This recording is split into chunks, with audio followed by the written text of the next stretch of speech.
did it take you long to park the disappointment of Saturday? You back in the rhythm of that? Yeah, well, 6-day break, we're into Good Friday, which is it's a marquee game for the competition, let alone our club. Really special cause, and for as long as I can remember, the Good Friday appeal has just become an institution in this state, in this country, and we've got a world-class facility right on our doorstep, and we're enormously privileged as a footy club, together with Carlton, to be able to help promote that whole cause. And we've jumped on from the disappointment of our loss on the weekend to look ahead and get ourselves ready for the Carlton game. Does that cause go into your messaging with the players this week? You're a renowned storyteller, and you do draw on different things to get the players, give them a spine. Will you use it? Yeah, well, without a doubt, we've had a employer of the club, Liv Jarvis, who unfortunately their little girl was diagnosed with leukemia about 4 months ago, and so they're going through a really tough battle. We had our players at the Royal Children's Hospital yesterday, just visiting sick kids, and it's just an ongoing cycle. There's no full stop to the Royal Children's Hospital and just the service that they provide for a whole heap of families right around the country, and internationals as well. And both the Carlton and the North Melbourne footy clubs were both there in huge numbers yesterday, players and staff alike, just to make sure that we all have this awareness that every one of us as a parent at some point in time is going to be touched by the misfortune of sick or able-bodied kids who just run into accidents from time to time. We had a couple of little kids yesterday, little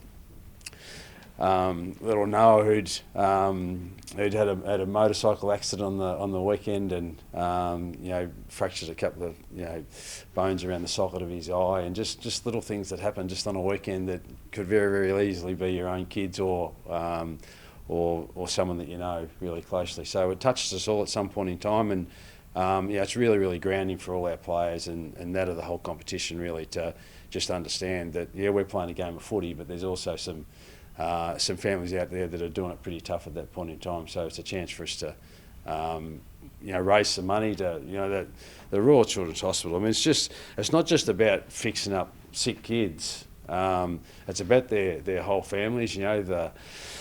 The holistic service that hospital provides for families that are doing it tough, not just for the kid itself, but also the parents in particular, and also the siblings. It's just astonishing just how well they do it, and we're really fortunate as a club that we get to see that firsthand.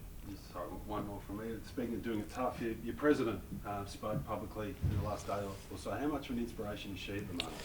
Yeah, well, this is what we talk about quite often, that tough times are going to come across us all at some point in time, and Sonia's had to endure that over the last little while as well.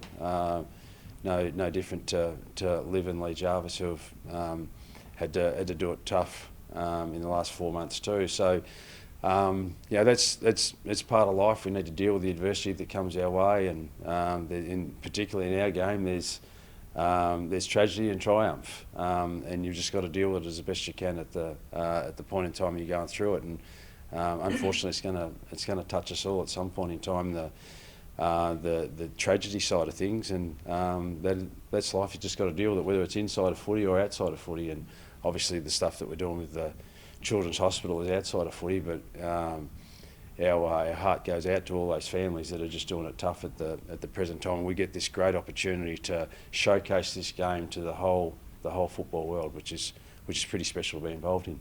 On the football side of things, mate, George Wardlaw, pretty solid hit out in the VFL. Do we expect him in the next coming weeks?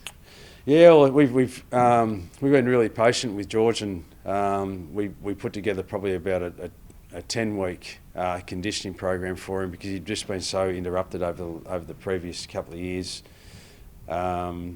And he's two games into, and we've been really excited with what he's been able to do, but he's not quite there yet in terms of his full match conditioning, but he's getting there. We're really excited with, but we want him to be a 10 to 12 year player. it's really tough. I think our supporters want him to play. He wants to play. We're really excited to get him out there pretty soon too. But we just got to make sure we give him every chance to have success when he does play. And we think that some more match conditioning in the VFL will be what's required just at the present time. And then when he gets a bit more match conditioning, then hopefully he'll be available for selection pretty soon. How's Davies Uniacke looking? Does he need to be tested out the next couple of days, or do you think he'll be right? Yeah. We thought he was going to be available last week. Obviously, he just had a calf cork from the week before, and usually they settle, and this one just didn't settle over the last 24 hours to 48 hours that we'd expect it to, and so we're hopeful, but he'll need to be tested, and we'll do that probably on Thursday. Just with Griffin Logue's incident on the weekend, the bump's obviously a pretty big thing in the AFL at the moment. Do you usher your players towards not doing it anymore? And if so, did you have a chat with Griffin after the game? Yeah, well, it's a really, really delicate one, because the reason we're challenging it is this is in play, and you've got split seconds to make these decisions, and we don't necessarily classify this as a bump as much as it is just two bodies that are coming together. I'm not sure if you saw the Gold Coast incident between Holman and De Koning. There needs to be an element where you protect yourself so you don't clash heads. We don't. In our view, it happens so quickly. That's the reason why we want to get it tested at the tribunal tonight, just to get an assessment on what is allowed in the game and what's not. And so that will be the powers that be will make that decision. But if these are off the ball incidents, or it's a player that's definitely contesting the ball and another one's just trying to bump him out of the contest, then it's a different kettle of fish. In this instance, we think this is in play. In a split second, the decisions had to be made, and that decision, in our view, was around trying to protect himself more so than trying to take a player out. Big job for your key defenders on Friday if the challenge isn't successful with Mackay and Kerner. How's Callan Dawson been going? Is he someone you consider bringing in? And Bonner's another one who played earlier in the season for us and was going okay in that spot. So we'll depending what happens with Griffin at the tribunal, we'll bring in one or two players that need to try and cover those big fellas for the Blues. They're a formidable forward line and very potent in their front end. Both of them are Coleman medalists, those guys. So we'll have our challenge set out in that part of the game. But there's other strengths to the Carlton side too that we need to concern ourselves with, particularly the supply that those two guys can get. So if we can try and shut that down, that'll help us too. At Hawthorn, you had a lot of success using Campbell Brown, Luke Hodge as key defenders. Would something you consider be putting like Zeeble onto a Kerner or Mackay? Yeah, we'll have to, depending what happens at the tribunal tonight, we'll determine that over the next couple of days. But we might have to innovate a little bit if a couple of our tools aren't playing.